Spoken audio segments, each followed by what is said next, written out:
సముద్ర తీరమందు అనుమానంగా బోట్లు, వ్యక్తులు కనిపిస్తే 1093కి ఫోన్ చేసి తమకు సమాచారం ఇవ్వాలని మెరైన్ సిఐ శేషయ్య కోరారు. అల్లూరు మండలంలోని ఇసుకపల్లి పంచాయతీ పరిధిలోని చంద్రబాబు నగర్లో స్థానిక మత్స్యకారులకు అవగాహన కార్యక్రమాన్ని నిర్వహించారు. ఈ సందర్భంగా ఆయన మాట్లాడుతూ, కోస్టల్ డిపార్ట్మెంట్కి చెందిన ఉన్నతాధికారి గోపీనాథ్ ఆదేశాల మేరకు ఈ అవగాహన కార్యక్రమాన్ని నిర్వహించామని తెలిపారు. ఈ సందర్భంగా ఆయన మాట్లాడుతూ, తీర ప్రాంతమందు ఎవరైనా అనుమానంగా సంచరిస్తున్నా తమకు సమాచారం ఇవ్వాలని తెలిపారు. ఉగ్రవాదులు సముద్ర మార్గాన్ని ఎంచుకొని మన దేశంలో చొరగబడుతున్నారని ఆయన గుర్తు చేశారు. ఇందుకోసమే అన్ని మత్స్యకార గ్రామాలలో ఉన్నతాధికారుల ఆదేశాల మేరకు అవగాహన సదస్సులను నిర్వహిస్తున్నామన్నారు.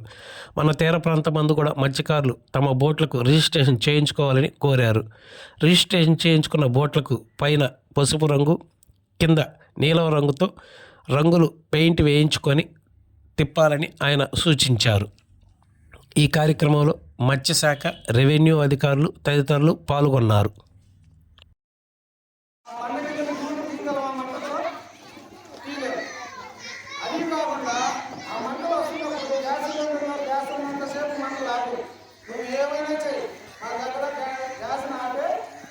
లేవు. ఒక సినిమాలో హాస్పిటల్లో పెద్ద పెద్ద క్లినిక్లో మాత్రమే ఆ సీఏ ఆల్కహాల్ నాటితే మన ఇళ్లలో ఉండవు. ఖచ్చితంగా కొన్ని నిలుపులు చేస్తేనే ఆ పొయ్యి ఆగచ్చు, ఆ మంట ఆగచ్చు. అది చేయాలంటే ఆ మంట దగ్గర మనం పోగలగాలి. పంట దగ్గర కూలి తీయలేము ఆ మంటలు.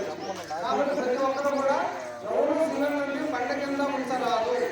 అందరూ కూడా సిలిండర్ కొంచెం బండకి దూరంగా పెట్టి పైన వెళ్ళద్ది. అంత దూరం ఉంటే దాదాపు 2 మీటర్ల దూరం ఉంటుంది కాబట్టి పొయ్యి సిలిండర్కి పొయ్యికి కొంచెం దూరం పెట్టండి. బండ కింద పెట్టవద్దు దయచేసి అది పాటించండి.